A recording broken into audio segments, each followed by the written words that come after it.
Пожалуй, самым ярким событием Мюнхенской конференции по безопасности стало выступление госсекретаря США Марко Рубио, который, пусть не в столь агрессивной и поучающей манере, но повторил ровно те тезисы, что год назад мы слышали от вице-президента Джей Ди Венса. Рубио посетовал, что страны Европы находятся в заблуждении. Дескать, национальный суверенитет им больше не важен, а важны связи, основанные на взаимной торговле. По словам же Рубио, идея о том, что мы будем жить в мире без границ, была глупой и опасной, и дорого нам обошлась.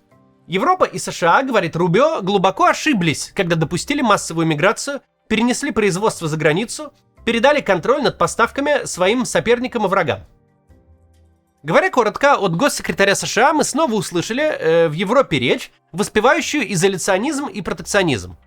Такого рода разговор именно в таком месте хороший повод обсудить, почему подобные настроения опасны для нашего региона, для Европы, в такой степени, в которой не опасны ни для какого другого. В этом году я и сам побывал на Мюнхенской конференции, все эти речи и реакции на них мог видеть и слышать прямо в зале, так что тем более поговорить интересно. Только перед тем, как начнем, напомню. По ссылке в описании собраны способы, как обходить блокировки в России. Мы способы эти регулярно обновляем, там есть сравнение VPN-ов, как они работают и все такое. А спонсором выступает MaxSwap. Они выпускают виртуальные криптокарты, которыми вы можете оплачивать подписки и покупки за границей, как обычными картами иностранных банков.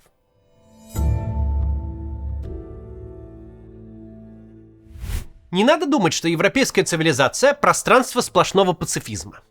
Это совершенно ложное впечатление, созданное десятилетиями благополучия. Европа с тех самых пор, как кроманьонцы пошли за лучшей жизнью из Африки на север, и по конец первой половины 20 века, это место, где шла кровавая резня. Всю историю нашего вида в этом регионе не было передышки. Наша цивилизация родилась буквально в бойне всех против всех. Нынешние европейские границы не стали отражением какой-то окончательной высшей справедливости.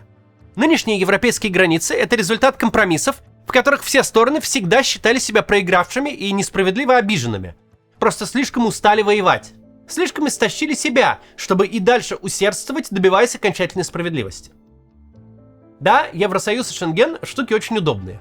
Но удобство, возможность немцу из города Трир заправляться дешевым люксембургским бензином так, будто там и близко нет никакой государственной границы, это эффект побочный. Главный же эффект в другом. Ограничение собственного суверенитета, заключение Европы в союз и ликвидация физических границ позволяют не решить противостояние между государствами и народами, но сделать вид, что их нет. Точнее, есть, но не имеют значения. На территории нынешней Федеративной Республики Германия никогда не было такого государственного образования, которое повторяло бы на карте нынешнюю форму страны. Форму последних 35 лет. Мягко говоря, Восточная Пруссия, весь нынешний север Польши и часть ее запада гораздо более исконная территория для Объединенной Германии, чем королевство, а ныне федеральная земля Бавария. Европа вся скроена из такого рода проблемных территорий. Территории, которые в чьих-то границах оказались по чисто исторической случайности. Целые страны, такие как Бельгия, иногда собраны более-менее от балды из чужих территорий без спроса их бывших владельцев. Между соседями в Европе, кроме эфемерных границ, заметить которые можно только по смене языка на вывесках, и то не всегда, и СМС от провайдера, дескать, добро пожаловать в Чешскую Республику, лежат еще и столетия взаимной кровищи, о которых вспомнить, будь на то злая политическая воля, можно в два счета. Но именно эта открытость, вот эта вот жизнь в режиме большой европейской общаги, где все связаны, где каждый рождается не только гражданином своей страны, но и гражданином Евросоюза. Такое положение позволяет любым противоречиям, территориальным претензиям, сепаратистским настроениям не принимать жуткие насильственные формы. Человек, который бывал когда-то в Барселоне, едва ли скажет, что Каталония считает себя частью Испании, а Мадрид – столицей. Это незабываемое зрелище, когда в каталонском баре Реал Мадрид играет с немецким РБ Лейпциг, и абсолютно весь бар болеет за РБ Лейпциг. Каталонский сепаратизм очень силен, это факт. Но в каких формах он себя проявляет? В формах создания партий, проведения референдума, организации митингов и прочих акций с целью высказать свое веское фи властям в Мадриде. Официант или продавец может принципиально не обслуживать на испанском. Учи, дескать, каталанский. Граффити на улицах, Spanish go home иногда попадаются. Но даже в недавней истории самой Испании были совсем другие формы сепаратизма. Баскские террористы успокоились, дай бог, как 20 лет. Те из наших зрителей, кто постарше, еще помнят, что сравнительно недавно главными разбойниками в Европе были не исламисты, а именно баски. А их коллеги, сепаратисты Канарских островов, да, бывали и такие, так поборолись за свою независимость, что нечаянно привели к крупнейшей авиакатастрофе в истории человечества. И главная причина, почему такого рода противоречия теперь разрешаются легальными методами, а не взрывами и гражданскими войнами, состоит в том, что помимо национальной привязки есть еще и общеевропейская. Нет такого варианта, что вы вооруженным путем самопровозгласите независимость, сможете отбиться от метрополии, но остаться в Шенгене, в ЕС и в зоне евро. Идея независимости от Мадрида может быть сколь угодно популярна, но никакие радикалы не желают остаться изолированным анклавом, стать для остального ЕС каким-то Приднестровьем. Не желают быть выброшены из европейского рынка, лишиться возможности свободного перемещения. Не нравится тебе Испания, так что ты прям кушать не можешь, ненавидишь ты правительство в Мадриде до боли в суставах и не хочешь там жить ни в какой форме. Ну так бери свой испанский паспорт и выбирай любую из 26 остальных стран ЕС. Везде надо будет разок сходить в миграционку, заявить о себе, а дальше живи себе спокойно и работай на здоровье. Именно эти два фактора, всеобщая зависимость от общего рынка, от общего безграничного пространства с одной стороны и чрезвычайно легкая миграция и возможность каждой рыбки выбрать, где ей глубже, с другой, превращает любые кровавые противоречия в мелкие склоки. Проиллюстрируем этот тезис на конкретном примере после небольшой рекламы. Посмотрите, пожалуйста. 10 февраля Роскомнадзор начал блокировку Телеграма. С тех пор пользователи мессенджера регулярно сталкиваются с неполадками.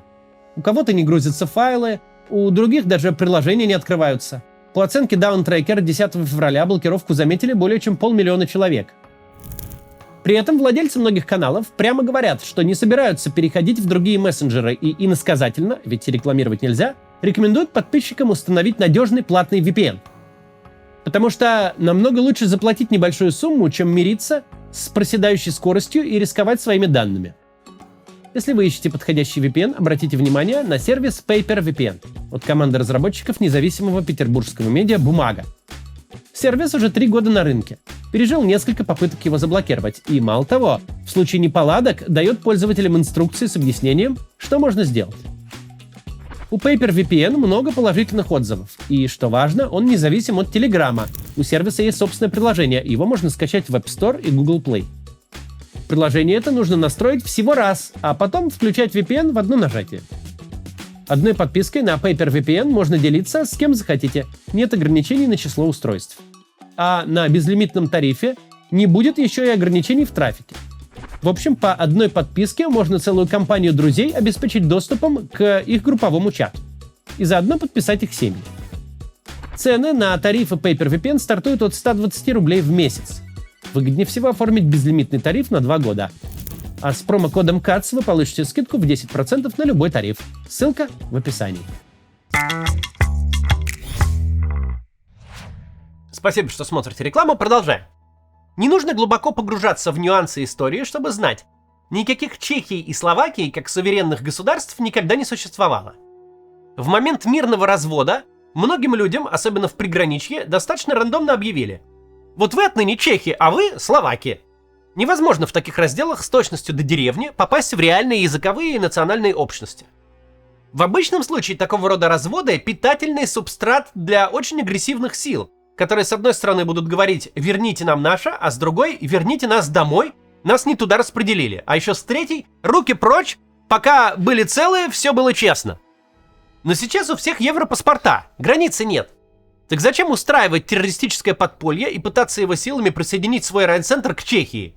Никто не будет решать проблему с оружием в руках, если решается она 20 минутами на машине, без досмотров и паспортного контроля.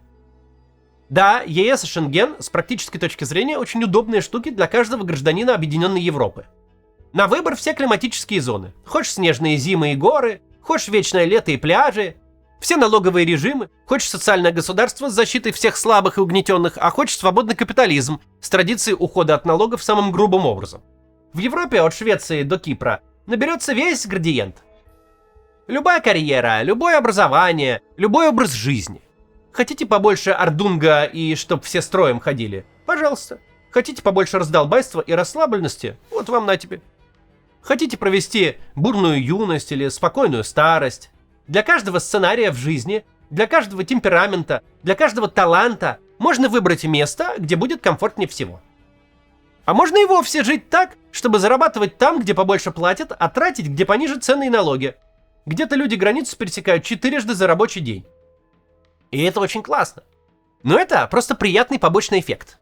Основной же эффект в том, что никто не задается вопросом, какого это лешего город Страсбург, довольно немецкий по всему, от названия до архитектуры, отделен от Германии государственной границей. Никто не задается очень страшным вопросом. Немец из Берлина, австрияк из Вены и швейцарец из Цюриха – это один народ? А Брюссель не франкоязычный ли исконно город? А Австро-Венгрия справедливо ли распалась? От Венгрии тогда нормально так отрезали. Она не то что в своих исторических границах сейчас. Мы, к большому сожалению, знаем, к чему приводят такие вопросы. Знаем, как легко можно расковырять все мозоли, которые, казалось бы, забытые и быльем поросли. Но если вдруг все решат сыграть в суверенитет, в защиту национальных интересов, мы обернуться не успеем, как вопросы эти возродятся пуще прежнего. Политики, которые сознательно пожертвовали суверенитетом и национальными интересами, которые объединили всех со всеми неразрывными экономическими и социальными связями, политики, которые собирали союз угля и стали, затем Евросоюз, а после договорились о Шенгене, делали все это не от скуки, не от абстрактного либерализма и глобализма, а потому что хорошо помнили, как бывает иначе. Политики эти совершенно не считали людей с белой кожей особенно безобидными и гуманными. Наоборот, прекрасно осознавали, мы не только бесподобны в смысле потребления капучино на летней веранде, не только в гольф хорошо играем. Мы еще и совершенно неотразимы в смысле войн, этнических чисток, восстаний, погромов и революций. Нам только повод дай, пойдем друг друга счастливо резать. Не то что за спорный хутор. Да мы за единственно верное наименование традиционного бублика концлагеря возведем с удовольствием.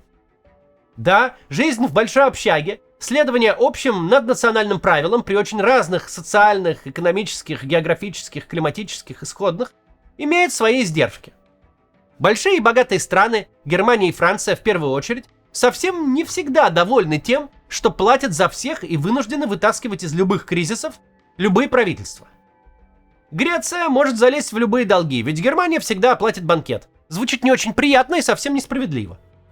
Маленьким же странам не нравится, что большие, не особенно спрашивая, навязывают им свои нормы и регуляции.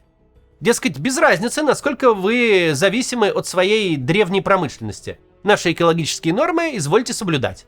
Без разницы, что там у вас с бюджетом, с внутренними противоречиями. Мы приняли закон о беженцах, будьте любезны их принять.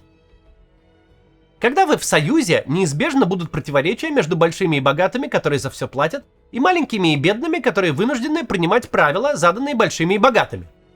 Но при всех противоречиях такого рода ситуативные проблемы – это совершенно адекватная цена за беспрецедентно длинный мир на той территории, где мира не было никогда, и он абсолютно не ожидался.